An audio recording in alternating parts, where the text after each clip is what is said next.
Post is the latest film from director Steven Spielberg that details the true story of the Pentagon Papers and the release of the papers to the public by the Washington Post back in 1971 that detailed America's involvement in the Vietnam War that was being covered up by President Nixon and was then subsequently exposed by the Washington Post in the papers. And going to this movie, I wasn't out of my mind crazily excited, but that being said, it's directed by Steven Spielberg, and Spielberg is my favourite director of all time. I also think he's the best director of all time, and so I see anything and everything he does. It doesn't matter what it would be. It could be absolutely anything. If it was Steven Spielberg, I'll see it.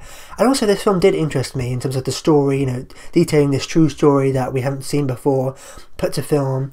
I mean, we've seen elements of it before in the other films, but in terms of the release of the Pentagon Papers, I think this is the first time we've seen this put to screen. And of course, we've got Tom Hanks, Meryl Streep, just an incredible cast, and just an embarrassment of riches in terms of the plethora of incredibly talented actors in this movie. Just from the cast point alone, this movie is just absolutely fantastic, but headlined of course by Tom Hanks and Meryl Streep. Tom Hanks' fifth collaboration with Spielberg, I think, but this is the first time that Meryl Streep and Spielberg have worked together. But I mean, come on, Steven Spielberg, Tom Hanks and Meryl Streep, that alone isn't enough to get you excited. So I was very much looking forward to seeing this movie, and obviously there was a lot of positive buzz surrounding it in terms of like Oscar buzz and that sort of thing. But coming out, I do think this was a really good movie, don't get me wrong. I thought it was a really great, really solid film. I just don't think this is on that same kind of level as a lot of the other Oscar films we've seen this award season. You know, I don't think it's as good as a lot of the other movies that have come out this award season, but that's not to say this isn't a good film. It's bloody brilliant, really. It's just I don't think it's as good as a lot of people are making it out to be. Like, it isn't like the film of the year, you know, the best film ever made. Like, whoa, okay, it's not that good, don't get me wrong. This is a very good film, very solid drama, really well told story, really well directed. But I just don't think it's on that same kind of level as a lot of the other films that we've got on this award season. However, like I said, this is still a very good film. Saying this isn't an absolutely fantastic all-time classic and not one of Spielberg's best films isn't saying it's not good. It's not one of the best films ever made, but it's still a good film. Like I said, it was a really solid drama, and one of the best things about this film, I think, was the direction by Steven Spielberg. Obviously, the acting is incredible across the board, but for me, the real star of this show was Spielberg. He's a real master behind the camera. Like I said, he's my favourite filmmaker working today. I think he is the best director of all time, and I just love what he brings to his films. Even if it's a smaller political drama like The Post, he's just a wizard behind the camera, and I love watching his movies just to see what he does. And obviously we've got those trademark Spielberg camera techniques with the long tracking shots, you know, dollying in on the actors. It just stops, we just see the actors. There's an incredible scene in this movie, I'll touch on the acting in a minute, but there's an incredible scene where Tom Hanks and Meryl Streep are just talking at a dinner table in a restaurant, and it's really almost just one really long take that goes on for an incredible amount of time. It's just an amazing scene, you know, the camera just comes in, follows Meryl Streep, it comes at the table, it goes around the table, and it just settles there, and we're just on these two actors for such an incredible amount of time, and it's just a really well done scene of just two people talking, and it's just really great. And of course we get to lots of other little things that me as a kind of nerdy film fan really loves. And there's an opening scene with the soldiers in Vietnam and the jungle, and there's a really great kind of like sound bridge where we go from the shooting in the jungle to the propellers of a helicopter starting up, and I love little things like that. As soon as it happened I was like, I like that, that's why I like Spielberg. Just from the beginning of this movie I knew that I was going to like this film, because, you know, it's Spielberg, and anything and everything Spielberg does ends up good. Even if it doesn't end up one of the best films of all time, every time he makes a film it ends up a really great film. I mean, okay, he's done some films in the past that haven't been amazing, but for the most part, every time Spielberg makes a movie, it's absolutely brilliant, and this is no exception. Like I said, it's not one of the films of the year, it's not one of the best films ever made, but I think it is still a really great film. And of course, I've got to talk about the actors. I can't do a review of The Post and not talk about the acting. I mean, the performances across the board here are fantastic, headlined of course by Tom Hanks and Meryl Streep, and they prove once again in this film why they're two of the best actors working in the business today. They are both incredible in this movie. It's very much Meryl Streep's film, but Tom Hanks in this movie, oh my god, he's absolutely amazing. I mean, Tom Hanks is always amazing, but in this movie he was really great as Ben Bradley. And even though when you see Tom Hanks in the movie you're very aware that it is Tom Hanks, he's a very recognisable face, he's a very famous actor, but in this movie I really believed he was that character. I didn't see Tom Hanks, I just saw saw Ben Bradley. I think he did a really great job at evoking the real life person of Ben Bradley. It very much felt like he was a different person, just in terms of how he held himself, how he walked, how he moved, his body language, always got his hands on his hips like this, in terms of how he talked as well. It very much felt like he was that real life person. It didn't feel like I was watching Tom Hanks. It very much felt like I was actually watching Ben Bradley. So I really loved what he did in this movie. But like I said, it was very much Meryl Streep's film. Tom Hanks is a very big star and he has a very big part in the movie, but it's Meryl Streep's film, this, and I really like that. It's very much about her and her character, and I suppose she doesn't get as much to do. She's not as active a protagonist as a lot of the other characters in this movie.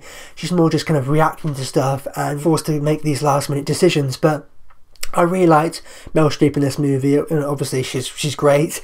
I think she did a really great job, and I really liked what she did with her character, how we're kind of almost following her through this movie, seeing it through her eyes, and she's kind of faced with making these really kind of tough decisions, and is she going to release papers, is she not? That's what it all comes down to at the end, really.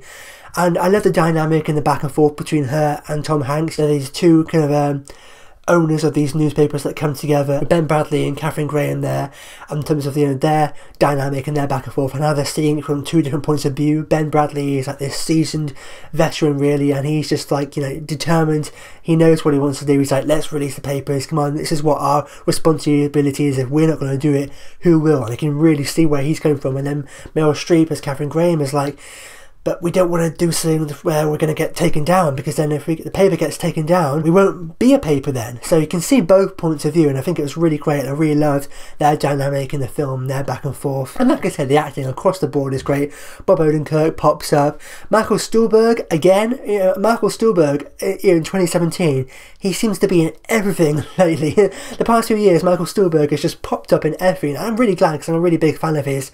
Ever since I saw him back in Men in Black 3, I think he popped up in that movie back in 2013 it was, or 2012. Ever since then, he's been popping up in absolutely everything. So that's just really cool to see. He was in The Shape of Water, and then he was in, I think he was in Call Me By Your Name as well, and then he's in this movie. He just seems to be in absolutely everything at the moment. But again, I really liked him. He only plays a small part, but it was cool to see him in the movie. Everyone is amazing. The incredible cast of talented actors here, and everyone brings their A game, and it really is a film that's elevated by the performances, because for the most part, this is a solid, by the books, really well done drama. But the acting really helps to elevate the film to the next level, because you can tell it was a quite small scale, cheaply done film that they did really quick.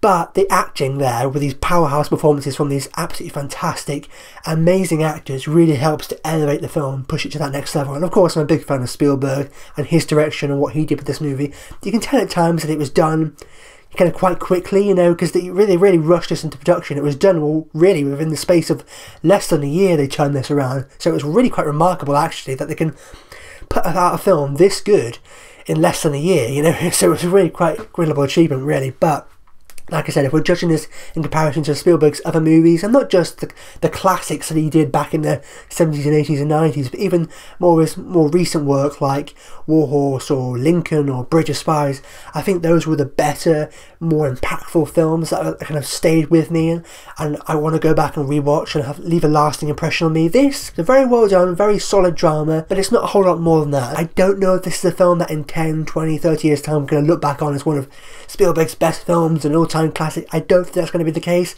Like I said, it's a solid film, really great, really well done, but I just don't think that it's going to hold up as well as some of his other films. I don't think it's going to be as timeless as his other films, and it's a very timely film. That's another thing I have to mention. It's very relevant to what's going on in the world today. It's very topical, it's very timely in terms of some of the issues it's dealing with, in terms of what's going on story-wise. But even though it does really work, it is really effective as an audience member for the world we're in today, in the time we're living in right now. I'm not sure that in 10, 20, 30 years time, I could be wrong, but I'm not sure that in 20, 30 years time it's going to be as effective. That's not really a knock on this film, because it is a good film, it does work, and it does resonate, and it is relevant very much to what's going on in the world today. I just don't think that in 20, 30 years time it's going to hold up as well as some of his other films, and it's going to be as relevant. And also, although I liked this film and I thought it was a really great, solid drama, it was almost trying to be two different things, and I think for the most part it worked. It was being like a newspaper drama with them reporting on this story and trying to kind of expose this story that's been covered up, so very much like a spotlight kind of thing. But it was also almost like a political drama as well. And although I think it worked as both those two things, and I liked how they tackled those two different areas. For me, it didn't like absolutely nail it and blow me away. If you're looking for a really great newspaper movie about the press, uncovering and exposing a story that was being covered up, I think Spotlight is a much better film. And I think if you're looking for more of a great Spielberg political drama, Bridge of Spies is probably the better film. So I liked how they combined those two different things, how it was about, you know, the press uncovering, exposing this story, and also it was like a very much like a political drama as well, commenting on, you know, the politics of the time. I don't think it really nailed it as either one of those two things, even though it was solid, it was well done. Neither of those two aspects really blew me away. Like, there was a lot in this movie that could have been really riveting, that could have been really thrilling and dramatic, and it kind of wasn't. Like I said, it was a very well done drama, but I think it could have been a whole lot more thrilling and a whole lot more exciting, a lot more dynamic and energetic, and it wasn't really. There was potential for it to have been that at certain moments, but it never really went the kind of as dynamic or as energetic or as exciting as I think it could have been. You know, it was more of just a solid, well done, by the books drama as opposed to some really great thriller. But for the most part, like I said, I did really enjoy this movie. I thought it was really great. Not one of Spielberg's best films, not one of the best films of the year, but still a solid drama with really great performances from the incredible cast there. Really well directed film, a really well told story. Not one of Spielberg's best, not one of the best films of recent years, but still a solid film that I really enjoyed. So overall, I'm going to give The Post 4 stars. And there we have it, that wraps up my review of Spielberg's The Post. Have you seen the film yet? And if so, what do you think about it? Let me know in the comments down below. And as always, if you like this and you haven't already, be sure to click subscribe to see more. If you missed my last review, be sure to go and click over here to catch up on my last review, or perhaps down here to catch up on one of my recent videos. But with that said, I've been David O'Sullivan. I'll see you next time.